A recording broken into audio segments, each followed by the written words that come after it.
Olá, Pedro. Olá, Mia. Bem-vindos ao podcast Inspiração para uma Vida Mágica. Hoje vamos falar sobre um dos temas mais melancólicos de sempre. Hoje vamos falar sobre envelhecimento. Amadurecimento. Sobre a nossa relação com este processo. Sobre se realmente são os trapos que são velhos. Vamos falar sobre envelhecimento físico e envelhecimento mental e emocional e a nossa relação com esse processo. E vamos explorar... Esse processo é inevitável. Sim, vamos explorar se isto afinal são só crenças ou se são crenças e outras coisas também. E vamos falar sobre necessidades e a satisfação das nossas necessidades. Em determinada altura, tu, Mia, até vais falar sobre celebração e luto. Certo. Sim. Certo. Mãos dadas. Uma conversa bem interessante e que espero possa ser muito útil a quem nos ouve. Sim. Estejam atentos, reflitam muito, ponderem as vossas ideias à volta deste tema, partilhem connosco. No final da nossa conversa, em lugar de vos convidarmos para um exercício inspirador no final, há um outro convite diferente que vai ser feito e espero que o aceitem, que nós ficamos contentes. Let's go! Sim, aí vamos nós.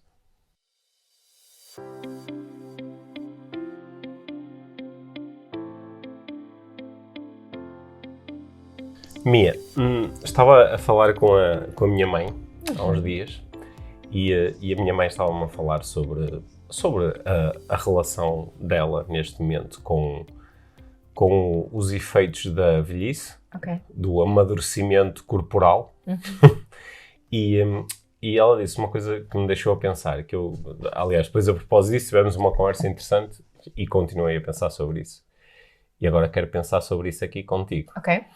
Que a minha mãe estava a dizer que em mais do que uma situação em que ela referiu o facto de estar velha.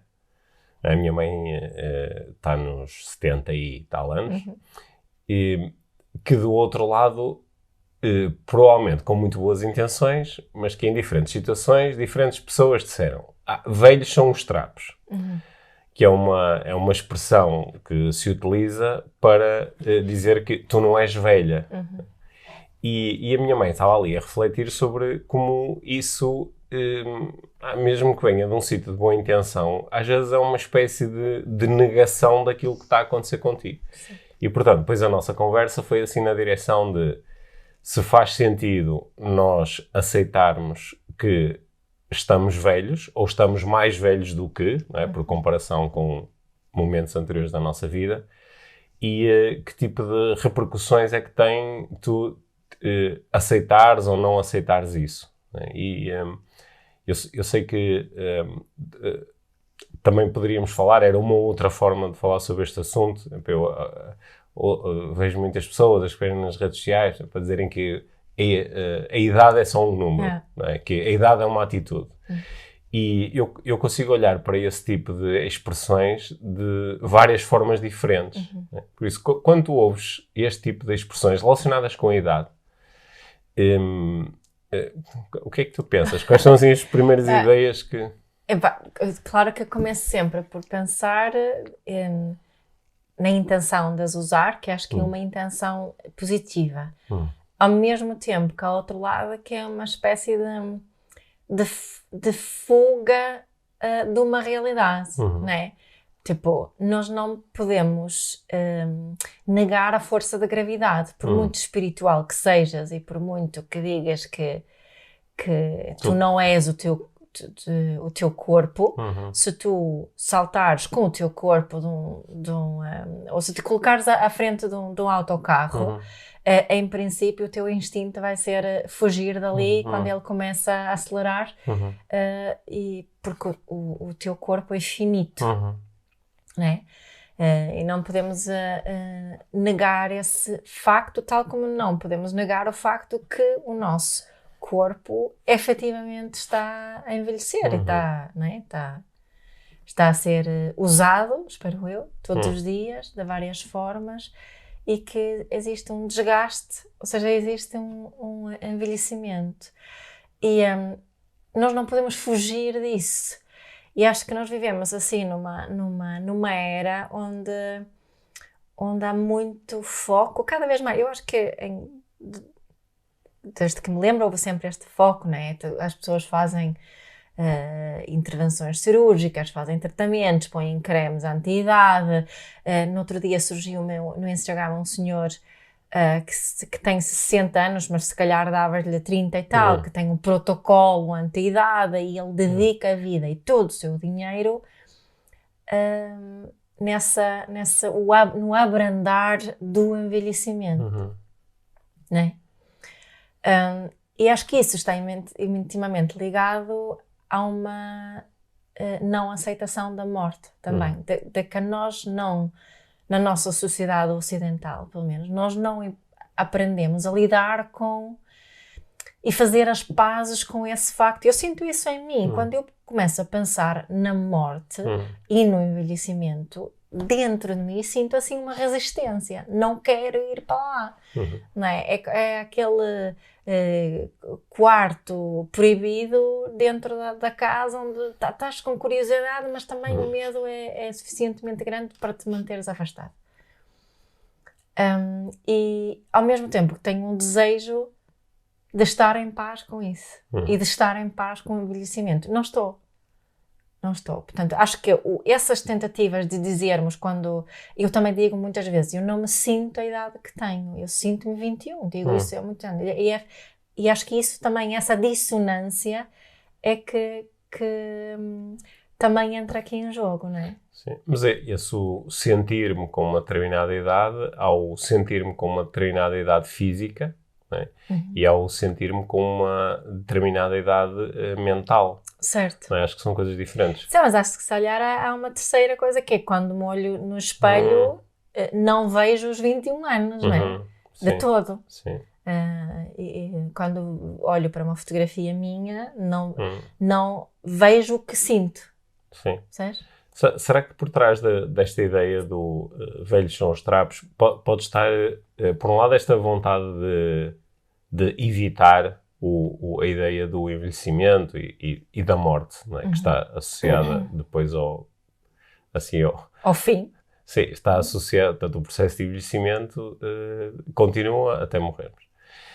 Será que utilizar este tipo de frases como velhos são os trapos, a idade é só um número, que é um querer evitar isso, é um querer evitar isso nos outros, é um querer evitar isso em nós, não é? Porque sempre que eu aceito que uma pessoa está a envelhecer, também inerentemente estou a aceitar que eu também estou a envelhecer, não é? E será que é por isso que se alguém disser, sinto-me velho, ou estou velho, ou sinto-me muito mais velho, ou a partir de certa idade comecei a sentir isto ou aquilo, que nós, para não termos que lidar com o nosso próprio processo, dizemos, não, tu estás ótimo, não, isso é só uma questão de atitude, o que interessa é... Ninguém te dava essa idade. Sim. E não chegamos, porque naquela experiência da minha mãe, o que eu também notei um pouco foi aquilo que acontece quando nós sentimos falta de empatia, não é? Que é, eu chego junto de ti, não é? E digo, estou-me a sentir velho, ultimamente sinto-me velho.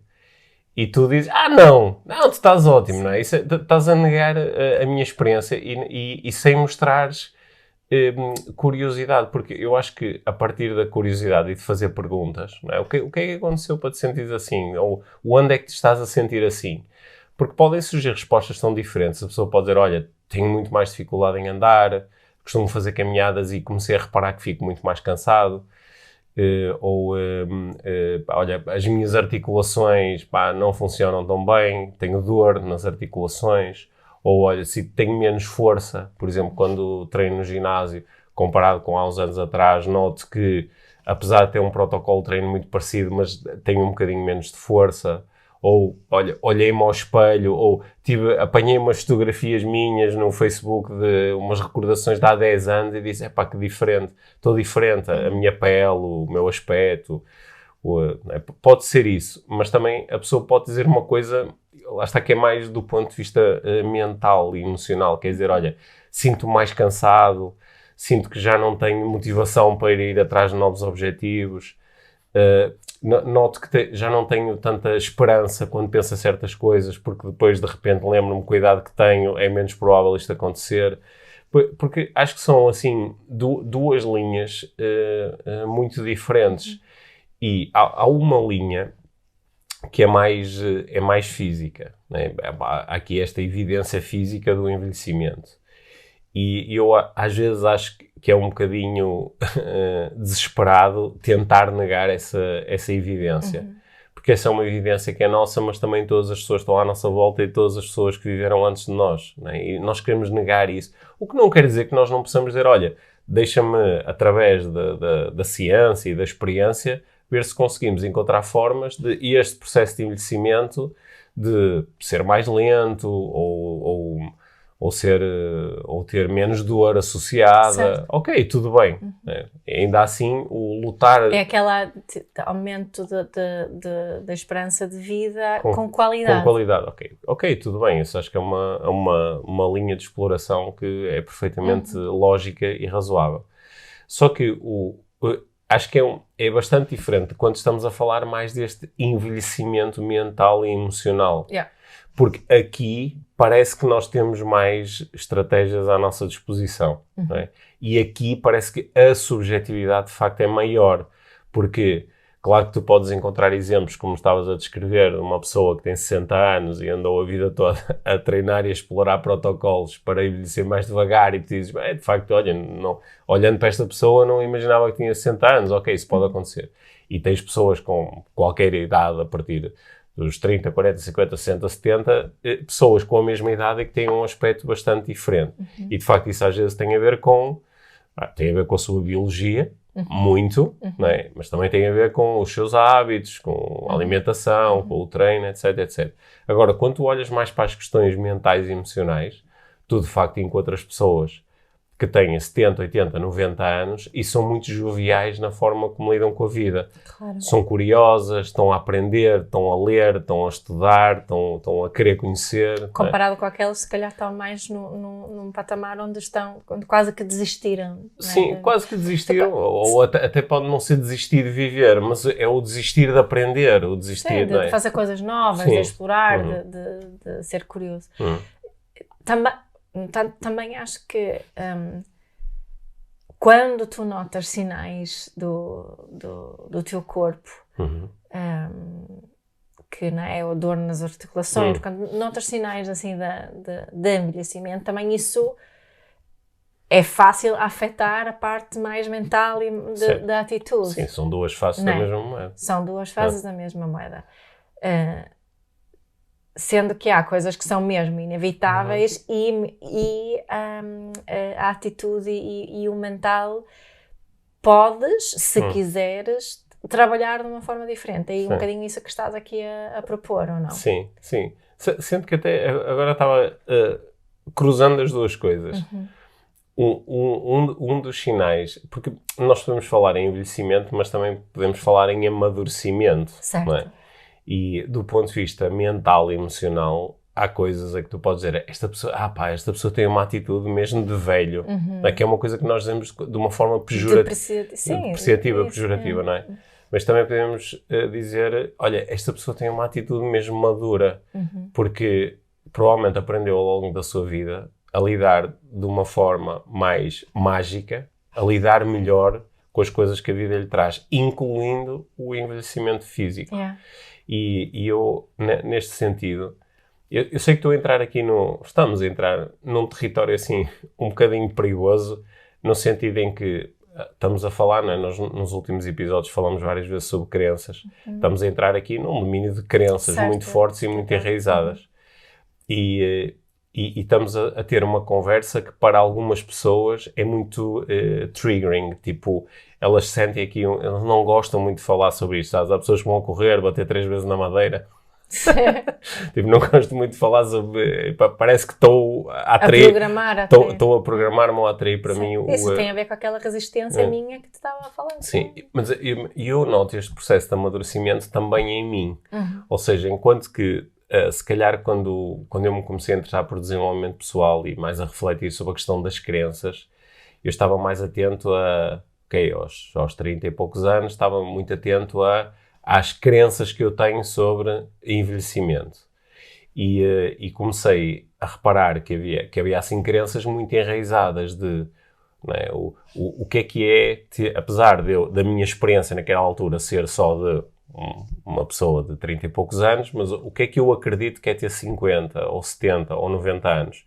E começar a perceber até que ponto é que isso são crenças, não é? E são crenças baseadas em quê? Muitas vezes baseadas nas pessoas que estão lá à nossa volta. Claro. Se eu desde que cresci, sempre que vi pessoas de 80 anos agi paradas num banco de jardim ou em casa, quase sem se mexerem, e eu tinha uma série de referências de pessoas dessas. Eu lembro, por exemplo, os meus avós morreram quando eu ainda era muito pequeno, mas eu lembro-me de ir à casa de amigos meus que tinham avós dessa idade e os exemplos de que eu me recordo eram tudo pessoas que estavam assentadas a ver televisão o dia todo, ou que tinham e que não tinham assim conversas muito interessantes connosco.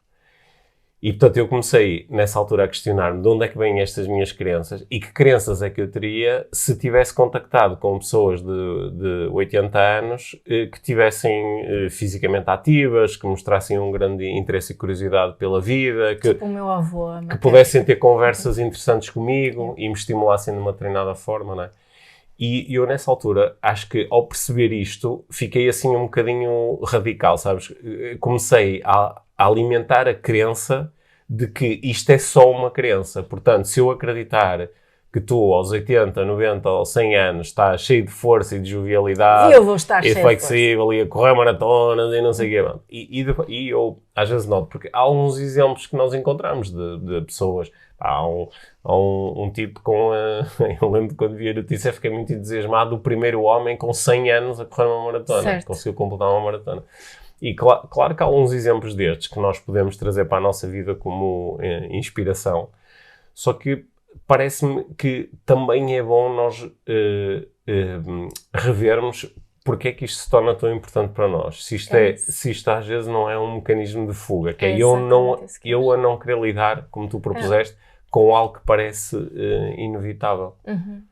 Sim, porque eu lembro, há tempos eu fui ao fisioterapeuta aqui, tratar aqui de uma lesão no braço e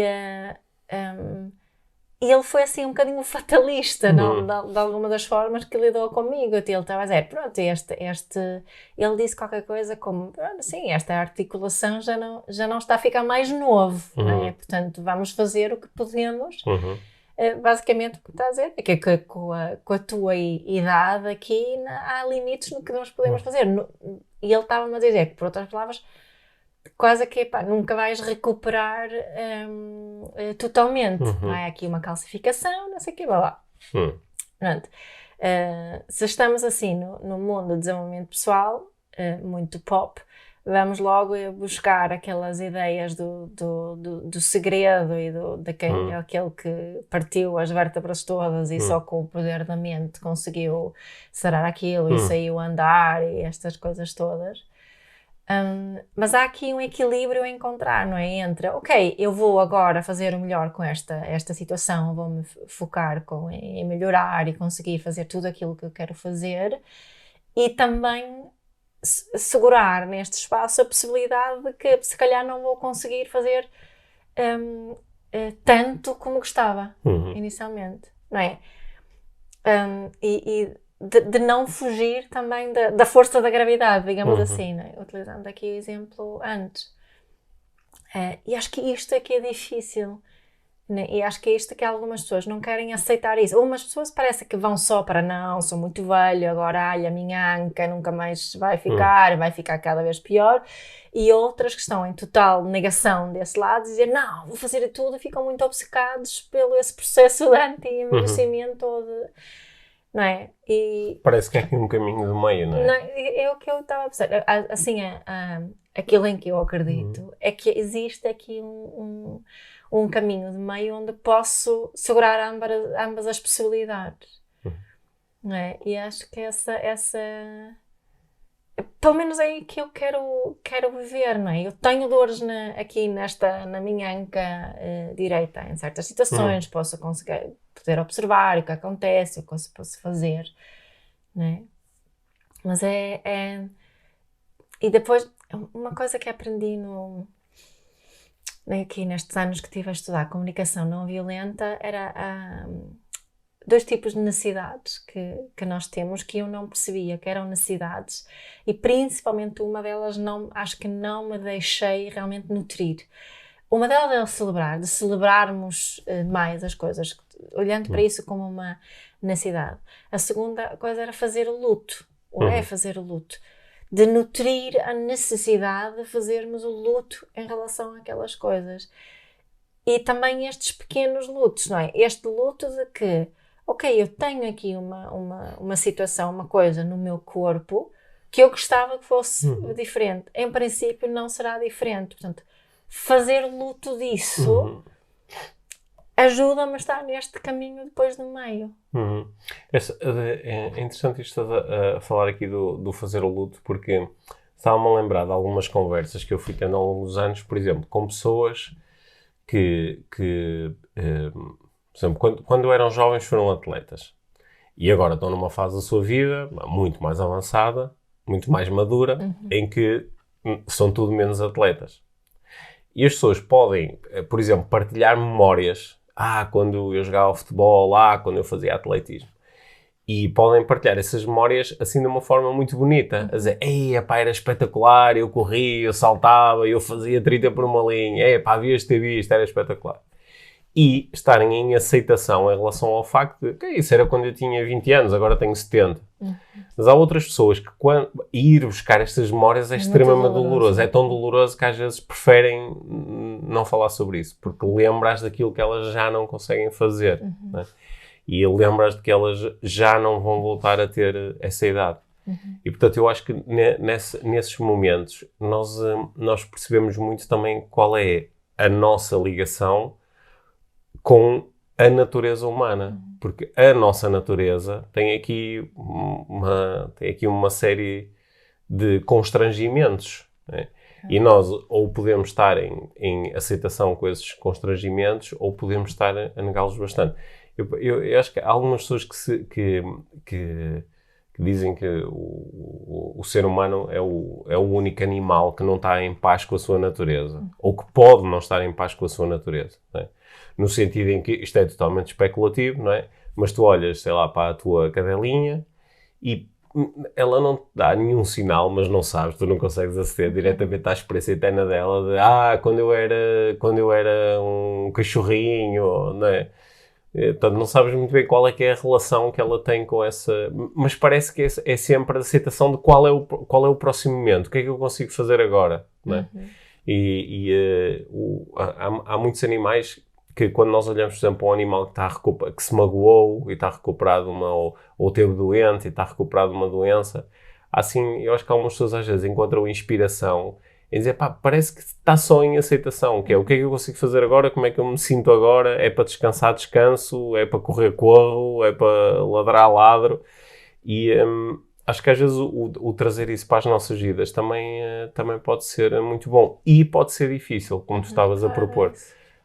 Também o aceitar que não estamos totalmente em paz com isso também nos traz uma certa paz, não é? Sim, e acho que para mim funciona bem esta ideia de trazer aqui a necessidade de fazer o luto aqui nessa equação, porque isto é que me ajuda também a aceitar a situação, não é?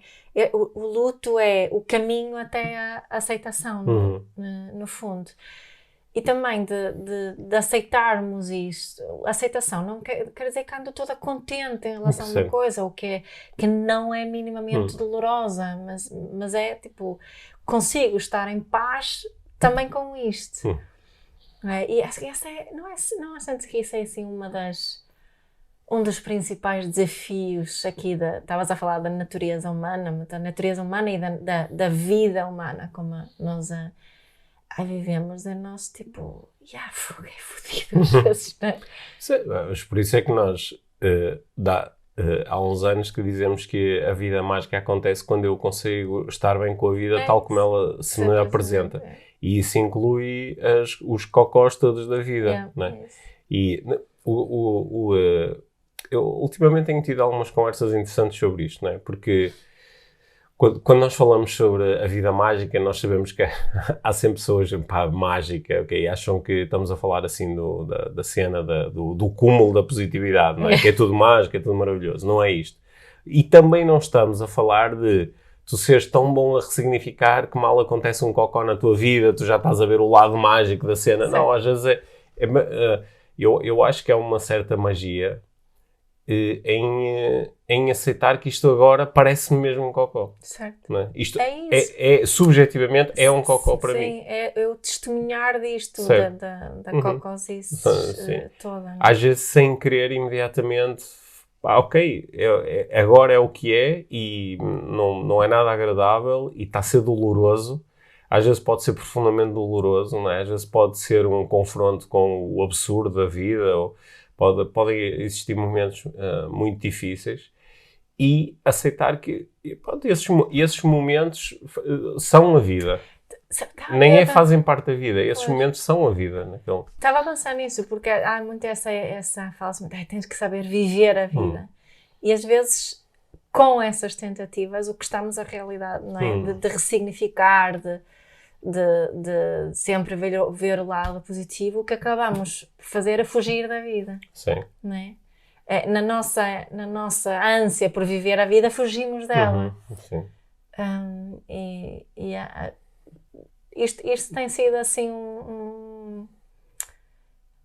pensamentos que têm circulado aqui também, que acho que tem a ver, deve ter a ver também com o amadurecimento, não é? Também esta ideia de que tenho que aproveitar para fazer as coisas agora, porque se não as fizer, depois mais tarde já não consigo.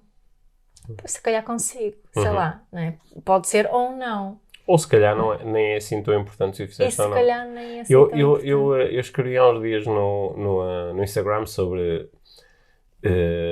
estava a fazer ali uma pergunta, não é? As pessoas que normalmente leem as minhas partilhas, a pergunta era sobre se é mais importante para ti, se preferes lidar com a consequência de fazer alguma coisa e essa coisa correr mal, ou preferes lidar com a consequência de não fazer essa coisa e depois lidar com o eventual arrependimento de não teres feito. Não fiz, não sei, não experimentei, não sei como é.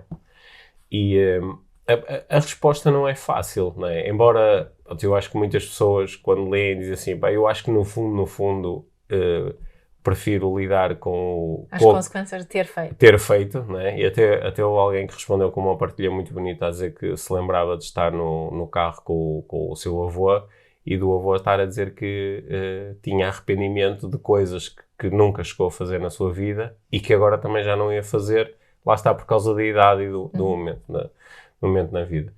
E eu acho que essa... Não é isso, né? Aquela pesquisa se tem feito sobre o que é que as últimas palavras das pessoas... Sim, há um livro que se tornou muito conhecido, que foi escrito por uma enfermeira de cuidados paliativos, em que falava dos grandes arrependimentos que as pessoas reportam no fim da sua vida. E os arrependimentos são muito mais relacionados com coisas que eu não fiz, coisas que eu não disse, amores que não assumi, muito mais isso do que as coisas que eu fiz, não é? Por muito mal que estas tenham corrido. Certo.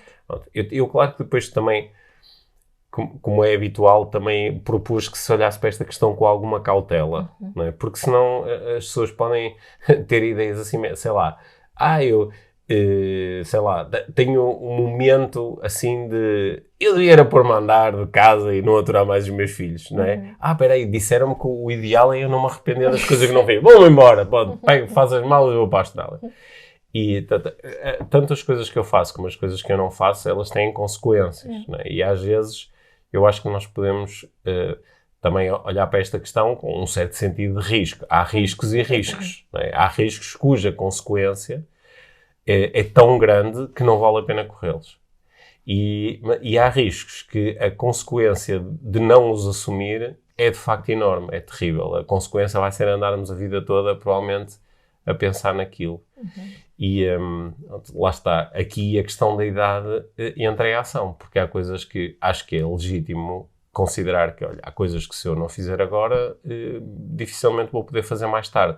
Ou posso fazer mais tarde, até posso satisfazer a mesma necessidade, mas já vai ser através de um expediente bastante diferente. Certo. Não é? Em condições bastante diferentes também. Sim. Pois é. Sim. Olha, eu lembro, por exemplo, que na altura em que nós decidimos ser pais, não é? Era uma coisa que... Há 20 anos atrás. Há quase 20 anos, não é? Há 20 anos, sim. Há 20 anos, quando decidimos ser pais. Claro que nós também tomamos essa decisão tendo uma determinada idade e podíamos ter... nós não chegamos a ter a experiência do que é estar nos teus 20 e muitos anos, 30 e poucos, sem ter filhos. Porque nós fomos pais quando eu fiz... eu estava quase a fazer 29 anos e tu tinhas 27. Portanto, nós não tivemos essa experiência. Lá está, é uma escolha e a partir dessa escolha também há uma coisa que tu não chegaste a viver e agora depois já não dá. Não é? Portanto, há aqui sempre consequências e elas às vezes até são difíceis de estimar. Só que eu sinto que quando se fala destes temas traz assim uma sensação quase melancólica. Sim, sim, há uma melancolia. Sim, é uma Aliás, já reparaste que o nosso tom de voz ficou assim meio melancólico. Foi exatamente há isso. pessoas que nos estão a ouvir agora e estão cheias de melancolia. E outros tipo, que Há alguns estão a pensar, agora vou ter que ligar o rádio e ouvir uma música assim sempre para rasgar. Para me animar. Para me animar. Só que eu acho que a nossa proposta aqui com esta conversa também é o de velhos são os trapos. E nós também podemos envelhecer. E também podemos olhar para algumas coisas em nós e na nossa experiência e dizer, por comparação com 10, 20, 30 anos, isto é mais velho. A minha articulação está mais velha. Exato, o meu fisioterapeuta tem razão, não é? Tem razão. O meu sistema está mais velho, sabes? Agora tu falaste do fisioterapeuta e eu lembro quando estava, há uns 2 anos, quando eu andei aqui muito atrapalhado de um ombro, e lembro-me de o fisioterapeuta também dizer, Pedro, este ombro está... Isto é um ombro de 40 e tal anos que foi bem usado, não é? E eu disse, o que esse ombro já passou. E de repente lembrei-me de todos os anos a jogar vôlei, a fazer halterofilismo, a fazer crossfit. Lembrei-me de tudo. Só que, embora houvesse o tal momento assim, meio nostálgico de, esta articulação já foi muito mais jovem, mas também houve uma certa, sabes, assim, uma certa sensação de, este ombrozinho, é? E claro que também podemos passaste assim um bocadinho de ingratidão, dizer, que porcaria do ombro, não sei o quê, para a gratidão. Não, que maravilha, que maravilha. E aceitar que, a cada momento. Eu volto muitas vezes para a simplicidade do modelo de coaching 1.0. Onde é que eu estou, onde é que eu quero estar e como é que posso fazer para chegar lá. E onde eu estou a cada momento também inclui a minha idade. Claro que eu não preciso de ficar preso por isso e limitado por isso, sobretudo nos aspectos mentais e emocionais. E também no aspecto físico, eu posso olhar, não é? Nós, por exemplo, temos estudos que nos mostram que pessoas com 90 anos, em poucas semanas, conseguem duplicar a massa muscular. Certo. Pessoas que têm tão pouca massa muscular por terem parado de se exercitar, quando começam a exercitar, têm resultados incríveis, que têm um impacto muito grande na sua qualidade de vida. Certo. Agora, de repente, conseguem subir escadas e antes não conseguiam. E, portanto, onde é que eu estou e onde é que eu quero estar? Acho que são sempre perguntas muito boas. E também é bom o entrar em paz com o sítio onde eu estou agora. Não é? E acho que esse foi o início aqui da nossa conversa. Levou-nos aqui assim por levou-nos aqui por umas ruas interessantes do pensamento e acho que é um bom tema para nós lançarmos também aqui para a nossa audiência para pensarem um bocadinho sobre isso. Aliás, até vou-te fazer uma sugestão. Esta semana, em vez de termos uma prática inspiradora, vamos fazer um pedido inspirador. Então fazemos já? Sim, que partilhem connosco o que é que acham e o que é que pensam sobre este tema do envelhecimento e que tipo de comentários é que fazem às ideias que nós partilhamos aqui no podcast. Sim. Como é que se relacionam com o vosso próprio envelhecimento / amadurecimento. Sim, aliás, se quiserem podem fazer um screenshot aqui do episódio e acrescentarem os vossos comentários e tagarem-nos para nós os podermos ver. Adoráveis. Porque isto é um tema mesmo muito interessante. Eu também adorava saber mais sobre o que é que as pessoas que ouvem o podcast pensam sobre isto. Isso também me ajuda a nutrir a minha necessidade de celebração, porque celebro sempre assim um bocadinho quando sinto essa correspondência do outro lado, essa reciprocidade, essa partilha. É tão fixe. Então vá lá. O trabalho de casa inspirador desta semana é fazer um screenshot do podcast IVM nas redes sociais e acrescentarem os vossos comentários aqui sobre o tema do envelhecimento. Nem que seja só um convite para que outras pessoas também nos possam ouvir. Ou uma outra fotografia qualquer. O que queremos muito é a vossa partilha. Sim, boa. Sim, gostei muito de falar contigo, Mia. Obrigada. Este é um tema mesmo interessante. E embora traga consigo algumas sensações melancólicas, também traz uma certa paz. E isso é mesmo muito fixe. Não é? Daí a melancolia, eu associo também a paz. A palavra em si, não é? Pronto, outra conversa. Obrigado, Mia. Obrigada, Pedro.